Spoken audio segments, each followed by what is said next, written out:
kita ke bincang seru ngobrol with PKBI. Kali ini kita akan membahas tentang stigma ODIF di masyarakat.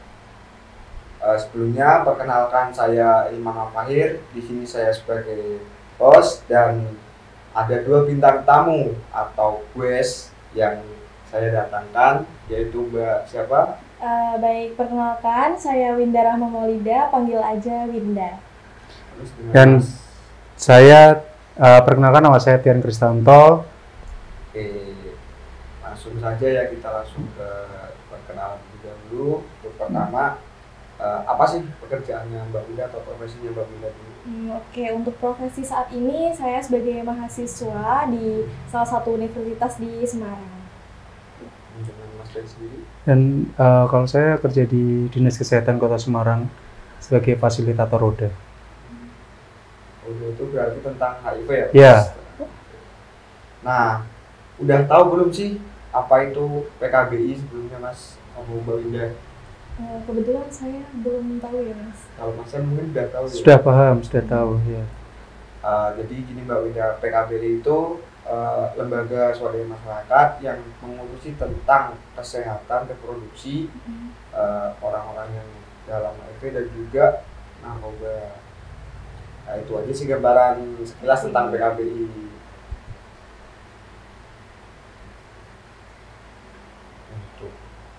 Oke, langsung aja Mas, kita masuk ke ngobrol-ngobrol tentang stigma orang dalam HIV/AIDS, di stigmanya di masyarakat itu kayak gimana? Saya mau nanya, bagaimana sih persepsi kalian tentang orang dalam HIV/AIDS di masyarakat? Mungkin dari Mas Tian dulu atau Mbak Winda, silakan.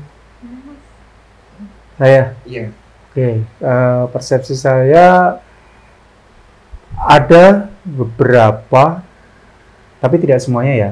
Ada beberapa yang masih menstigma buruk, masih mendiskriminasi ODIF atau orang dengan HIV. Bedanya ini ya Mas ya, kalau ODA itu orang dengan HIV/AIDS, tapi kalau ODIF orang dengan HIV, gitu. Nah, persepsinya mungkin masih ada, yaitu tadi stigma dan diskriminasi kepada orang-orang dengan HIV, tapi tidak semuanya. Mungkin seiring berjalannya perkembangan zaman juga kan, jadi orang mungkin sudah open minded, tapi masih ada juga yang memandang buruk orang dengan HIV, kalau HIV itu gampang sekali menular gitu, seperti itu. Padahal penularan HIV itu kan susah sekali sebenarnya. Cuman kan karena stigmanya dipandang kalau jangan deket-deket dengan orang HIV nanti gampang tertular, padahal tidak seperti itu. Dari Mbak Winda sendiri, mungkin kan dari mahasiswa ya, iya. Banyak yang itu. Ya, mungkin kalau persepsi masyarakat ya, benar kata Mas Tian, mungkin masih ada stigma buruk tentang HIV, dan kadang-kadang tidak jarang juga ditemukan kalau penyakit HIV itu dikaitkan dengan penyakit moral seperti itu ya. Iya, bener banget. Iya. Padahal tidak semua seperti Iya, itu, benar. ya kan? Tidak semua penyakit HIV itu berkaitan dengan penyakit moral. Mungkin masih banyak sekali stigma buruk masyarakat ya, yang perlu mungkin diedukasi atau ya, memberikan pendidikan HIV agar tidak muncul lagi stigma yang seperti itu. Karena semua orang itu bisa kena HIV, ya kan? Cuman mungkin ya persepsinya aja orang menilai kalau orang HIV itu pasti orang nakal, orang HIV itu pasti ya moralnya itu tadi buruk, jelek, bejat kayak gitu. Padahal tidak semuanya seperti itu gitu. Jadi mungkin masih perlu banyak edukasi lagi. Edukasi ya. PR-nya itu seperti itu Mas, mengedukasi masyarakat gitu. Kita akan ngobrol di sini buat sebenarnya buat ngedukasi, ngasih tahu ternyata HIV itu enggak segampang itu penularannya. Iya, tidak. Dan orang misal pun orang ODIF itu juga bisa diterima di masyarakat dan ya udah diperlakukan sama kan yang lainnya gitu, nggak ada perbedaan atau apa. Nah, misal nih kalian sendiri berinteraksi dengan ODIF itu kalian lebih menghindar biasa aja atau punya rasa ketakutan sendiri kayak jaga jarak gitu? Monggo silakan Mbak. Hindar dulu mungkin. Kalau bagi saya mungkin biasa saja ya, kayak tidak ada perbedaan antara ODIF maupun yang tidak ODIF seperti itu. Mungkin masih lebih baik kita malah merangkul sama orang-orang yang ODIF karena mereka kan juga butuh motivasi. Mereka kan pasti merasa kayak diskriminasi dari luar. Makanya kalau misalkan kita menemui orang terdekat kita yang ODIF, mungkin kita harus lebih merangkul mereka seperti itu. Iya. Sama juga sih kalau saya juga biasa saja bergaul dengan teman-teman ODIF. Karena orang ODIF tuh nggak kelihatan kalau dia tuh ODIF gitu loh. Dia orang awam tuh nggak akan tahu kalau dia ada virus HIV di tubuhnya. Karena orang ODIF selama dia pengobatan dia akan sehat, dia bisa beraktivitas, bisa bekerja layaknya orang normal pada umumnya. Jadi orang nggak akan tahu. Kecuali kalau di jidatnya ada tulisan aku HIV gitu lah, itu mungkin orang sudah tahu kan. Tapi kalau tidak ada apa-apa, masih sehat, badan seger gitu kan, apa yang perlu ditakutkan? Ya, gitu sih Mas. Tapi nggak masalah ya Mas, bisa Tidak harus masalah. kerjaan sama itu baru sendiri nggak masalah. Tidak masalah. Kan kebanyakan orang kalau misal udah tahu nih temennya atau saudaranya tuh yang terkena HIV, kayak misal aku nggak mau main sama dia, mau jaga jarak gitu. Kebanyakan kan kayak gitu Mas. Mungkin itu kurang-kurangnya pengetahuan mereka, masih dicap buruk dengan kata Mbak Wida tadi ya, HIV itu penyakit moral. Jadi balik lagi ke situ ya. Nah, jika keluarga atau teman kalian terkena ODIF, kan kalian udah tahu nih ada lembaga PKBI yang bisa membantu. Itu kalian tuh gimana sih nyaraninnya biar si orang yang terkena ODIF itu tuh mau cerita? Kadang kan orang yang mereka terkena cuma nggak tahu mau kemana arahnya, dia bingung mau cerita ke siapa gitu. Jadi kayak pengenalan tentang harus ODIF itu harus kemana gitu. Dari Mas Dian sendiri kan berbeda di dinas kesehatan ya. Dari dinas kesehatan sendiri itu programnya seperti apa Mas? Programnya kalau di dinas kesehatan itu kita melayani tes HIV atau orang menyebutnya VCT itu cara gratis.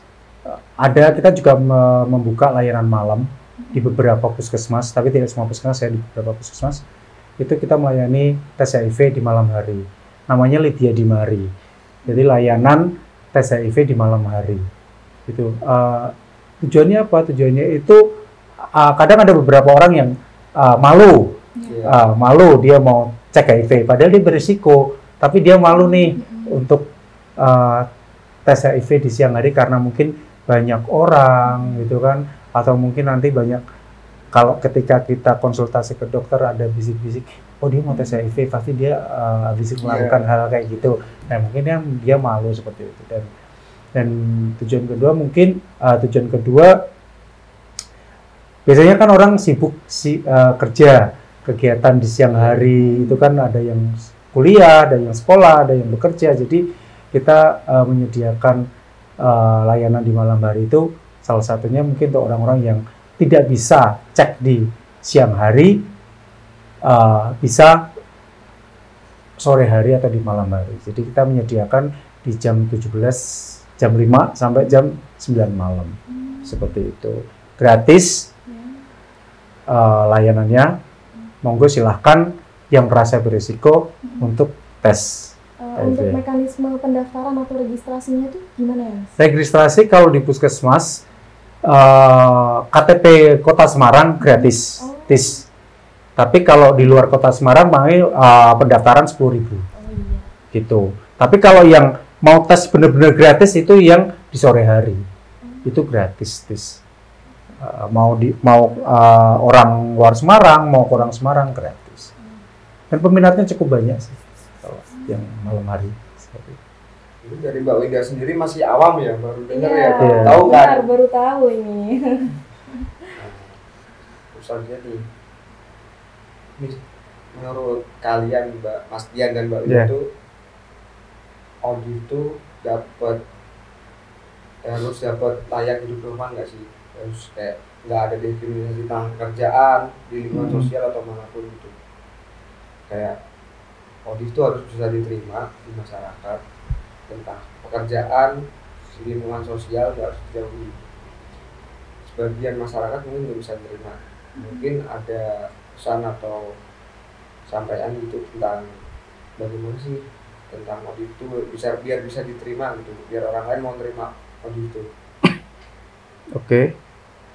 Kalau saya, ya seperti saya bilang tadi ya, orang ODIF itu kan selama dia pengobatan dia akan sehat, dia bisa beraktivitas seperti biasa, dan penularan HIV itu kan susah sekali ya mas, ya susah sekali. Tidak seperti mungkin penyakit TB yang gampang menular, kita kena dropletnya saja itu bisa menular gitu, atau mungkin yang kemarin lagi booming kayak COVID gitu kan, itu gampang sekali menular. Tapi kalau HIV itu kan penularannya susah sekali, ya kan, harus melalui hubungan seksual tanpa menggunakan pengaman, bergonta-ganti jarum suntik, terutama yang pengguna narkoba atau air susu ibu yang ibunya positif HIV gitu. Jadi penularannya tuh hanya melalui itu tadi, sperma, cairan darah, cairan vagina, seperti itu. Tapi kalau kita bergandengan, bersentuhan, cipika-cipiki, bahkan kita satu gelas bareng, 1 sendok bareng, itu tidak akan menularkan, seperti itu. Jadi pergaulan biasa saja, normal-normal aja.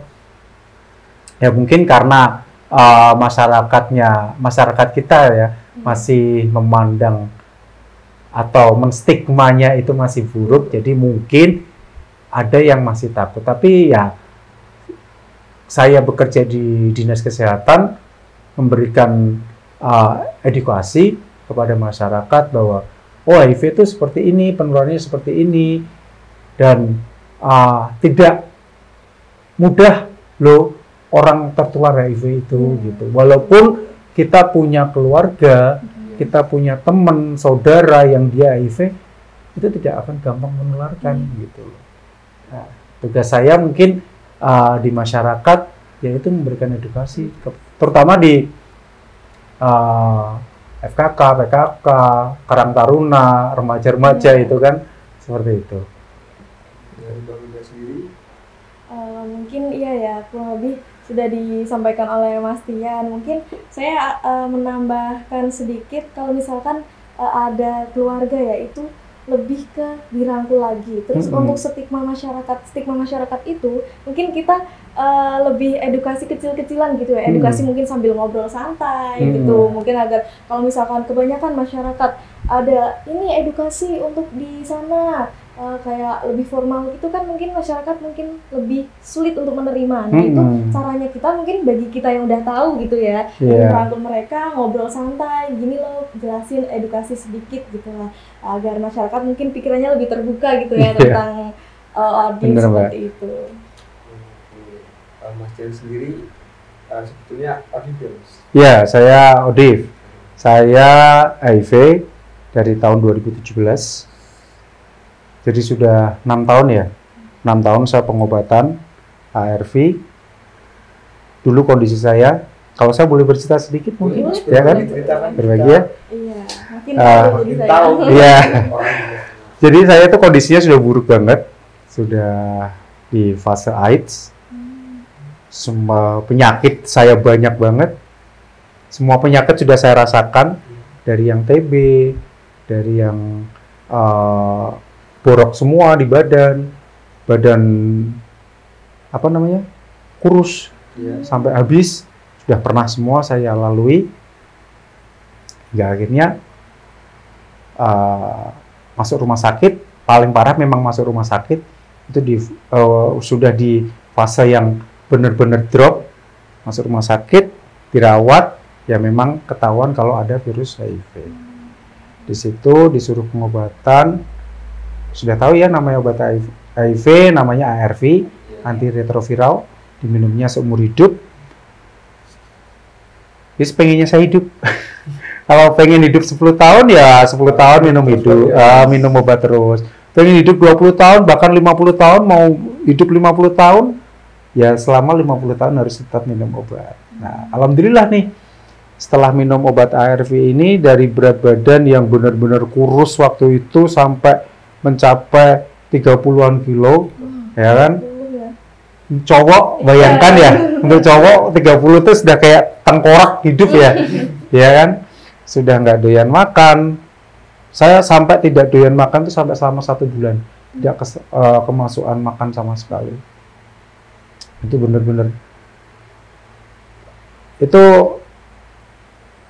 waktu itu tuh benar-benar, aduh, nggak gini lagi sih. Hal ya yang tidak pernah terbayangkan dalam hidup saya akan melalui. Saya tuh nggak pernah sakit, nggak pernah masuk rumah sakit. Tapi sekali saya sakit, dapat tamu istimewa. Ya. Tapi alhamdulillah sih, Mbak, Mas, saya akhirnya bisa survive sampai sekarang. Berat badan naik lagi, bisa beraktivitas lagi. Dulu itu benar-benar nggak bisa banget. Dulu berat badan turun itu karena saya pikir, karena saya kan suka olahraga ya. Saya suka lari, saya suka gym. Saya pikir itu efek daripada saya olahraga. Ternyata itu salah satu gejala HIV. Tapi tidak semuanya ya. Tidak semuanya teman-teman. Kalau orang berat badan turun itu dia pasti HIV. Tidak seperti itu. Harus melalui tes gitu. Seperti itu. Alhamdulillah, Mbak, Mas, sekarang sudah bisa sehat lagi, sudah pulih lagi, walaupun virusnya tidak bisa hilang. Tapi dengan minum ARV bisa menekan pertumbuhan virus. Masih bisa beraktivitas. Jenengan bisa lihat saya ya kalau kalau jenengan mungkin tidak kenal saya, apakah menyangka kalau saya HIV? Enggak. Dari Mbak Wida dulu ya. Kalau dari saya nggak menyangka ya kan? ya, Mas. Cuma tahu kalau belum ya speak up seperti ini. Iya. Gitu. Ya. Alhamdulillah sih untuk viral load-nya sudah tersupresi, sudah tidak terdeteksi lagi virusnya dalam tubuh. Tapi ya itu tadi, virus tidak terdeteksi bukan berarti berhenti minum obat. Virus tidak terdeteksi bukan berarti virusnya hilang. Virusnya masih ada di dalam tubuh, tapi cuma bisa dikendalikan saja. Gitu. Seperti itu, Mas.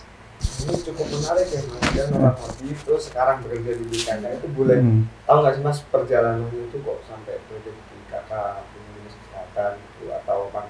Jadi salah satu contoh ternyata orang aktif itu bisa loh dikerja buat di bidang kesehatan, buat edukasi yang lain juga. Jadi gini, Mas, perjalanan saya bisa sampai akhirnya bekerja di Dinas Kesehatan Kota Semarang. Itu dimulai dari tahun 2020. Itu sebenarnya tidak menyangka sama sekali kalau saya itu akan bekerja di Dinas Kesehatan. Tidak nyangka plus sih, Mas. Jadi, tapi karena waktu itu sebelumnya saya bekerja di swasta di sebuah hotel. Ya, itu sebelum pandemi. Nah, ternyata itu tuh ada hikmahnya juga. Ya kan, pandemi itu banyak yang teman-teman saya yang di PHK, gitu kan. Waktu itu cuma iseng aja, ada ditawarin sama teman saya, ini ada Dinas Kesehatan membuka lowongan untuk pendampingan kepada orang dengan HIV atau ODIF. Dulu tuh saya sama sekali tidak mengerti HIV itu apa. Tahu sih, denger, tapi tidak benar-benar ngerti. Paham ya?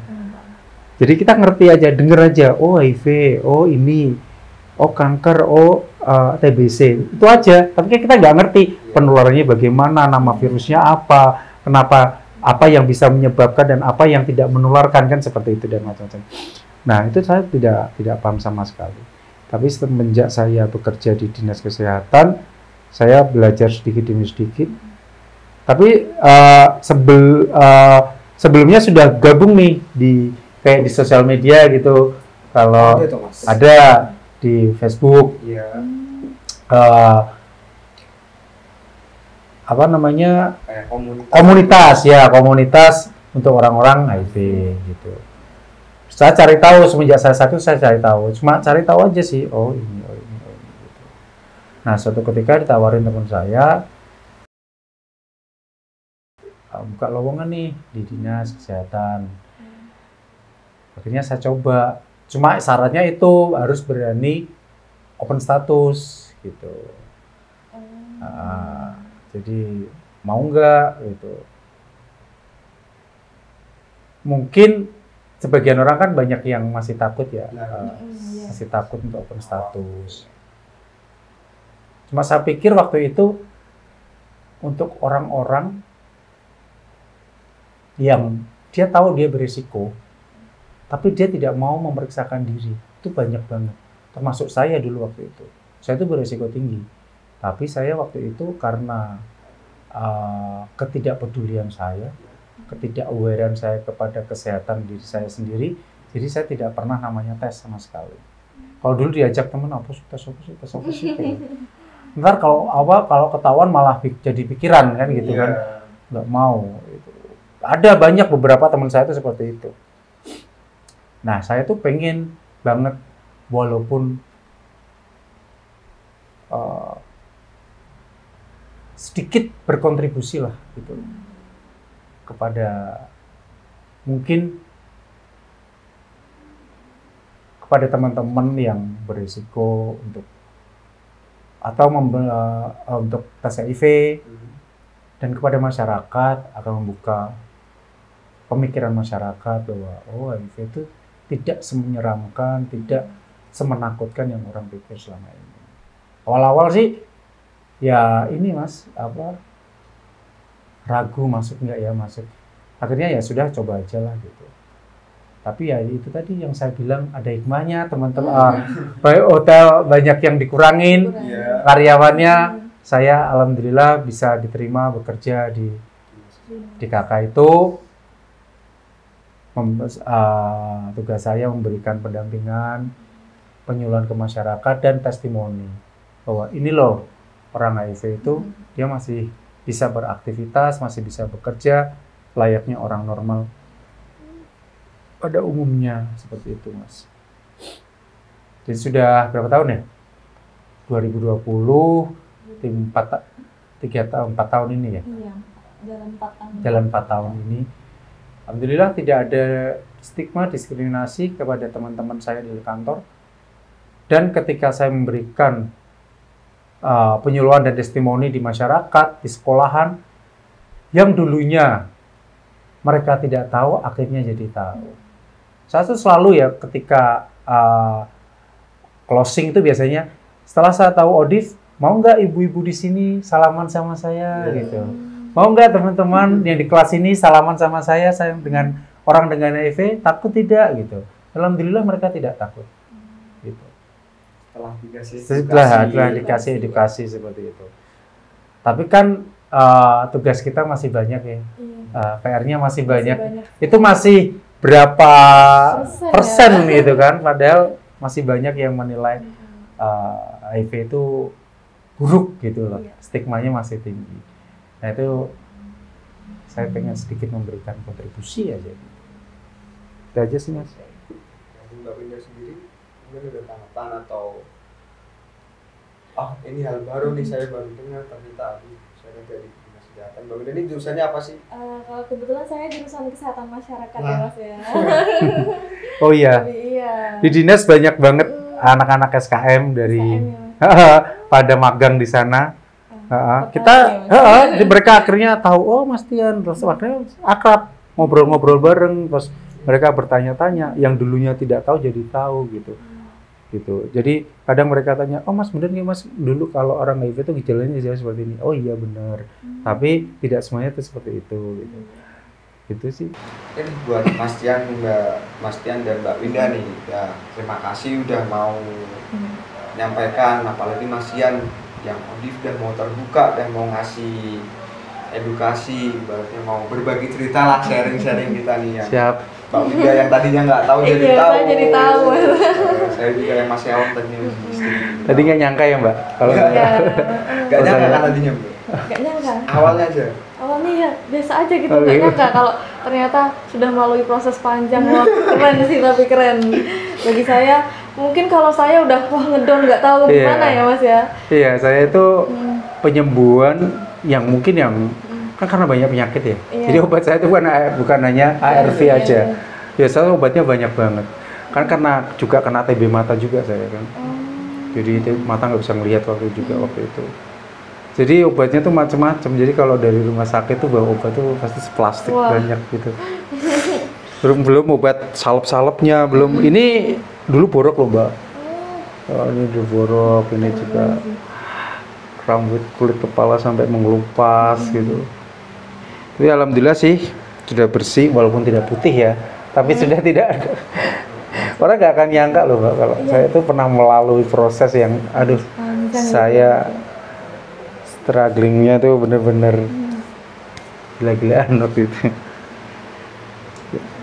Mas, untuk pertanyaan terakhir nih, Ya. ada sih kesan atau pesan untuk generasi Gen Z, ibaratnya generasi saya sama Mbak Winda atau anak-anak kuliah lainnya, biar gak terkena virus HIV, apalagi di lingkup generasi sekarang kan yang bebas, sosial media kemana-mana, mau akses apa aja gampang gitu. Terus dari Mas yang sendiri ada nggak? Kalau pesan saya untuk generasi Gen Z, jauhi hubungan seksual yang bukan dengan pasangan resminya. Iya. Tapi, ini tapi ya, kalau pernah melakukan hubungan seksual, apalagi tidak menggunakan pengaman, coba deh dicek HIV-nya, gitu. Kalau pengen Mas, gitu kan, pasti kan ya kita namanya anak muda ya, kita nggak usah apa ya, menutupi Iya. fakta ya. Mas kalau melakukan hubungan seksual pakai pengaman, ya kan? Pengaman itu fungsinya untuk menghindari kehamilan yang tidak diinginkan, untuk mencegah IMS, dan untuk mencegah agar tidak tertular virus HIV gitu. Jadi satu, kalau bisa jauhi untuk tidak melakukan hubungan seksual sebelum waktunya, gitu kan. Kalaupun sudah pernah melakukan hubungan seksual, aku pernah sih Mas waktu itu, tapi pakai pengaman nggak? Tidak. Cek HIV-nya, cek IMS-nya.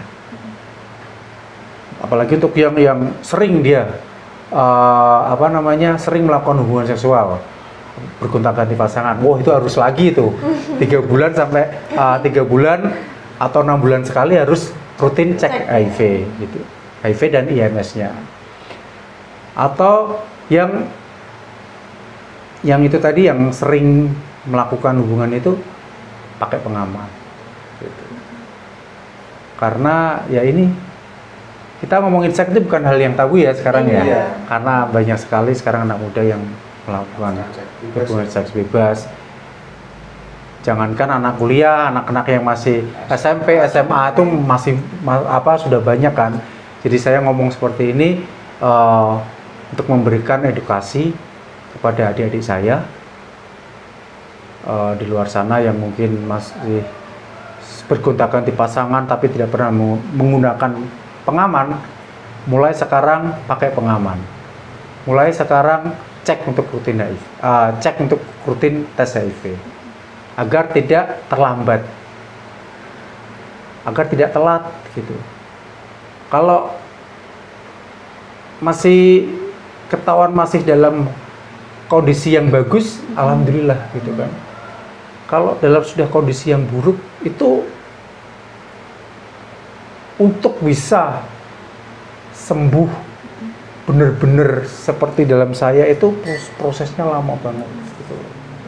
Karena saya pernah sih mendampingi teman yang dia luar kota, bukan dari orang Jawa pula, ya kan, jauh Jauh ya Mas ya. mendampingi sampai itu dia itu kulitnya semuanya tuh kayak kulit ular gitu, semuanya itu sampai di sini-sini gitu kan. Aku juga kayak gitu, tapi aku tidak sampai kulit ular kayak gitu loh. Kalau aku lebih ke borok kan. Borok sini juga jamur. Kalau dia tuh lebih ke ular gitu. Dan mendampingi dia tuh Mas Kasia masih muda banget, mas kuliah gitu kan.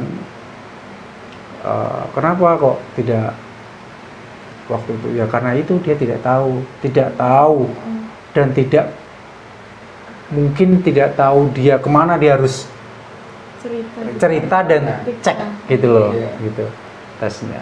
Nah, mungkin buat teman-teman di luar sana yang merasa beresiko, ayo cek HIV-mu, cek kesehatanmu, cek kesehatan reproduksi, terutama HIV dan IMS-nya. Dan jangan lupa untuk yang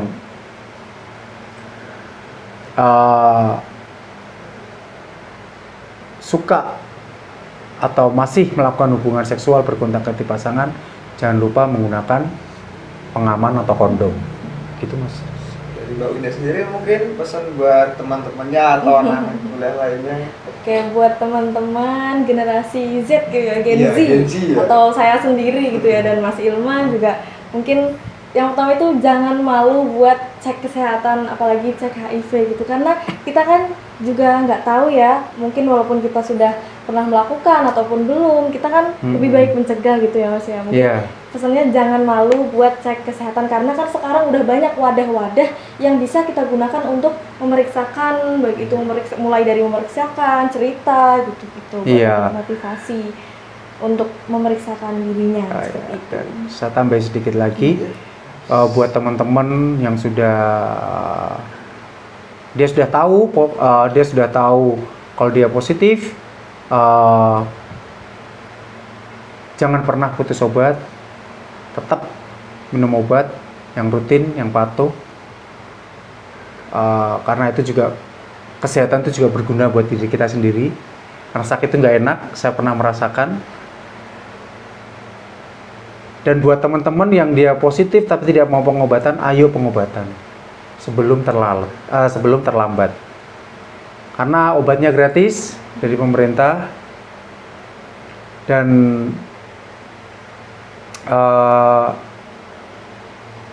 buat yang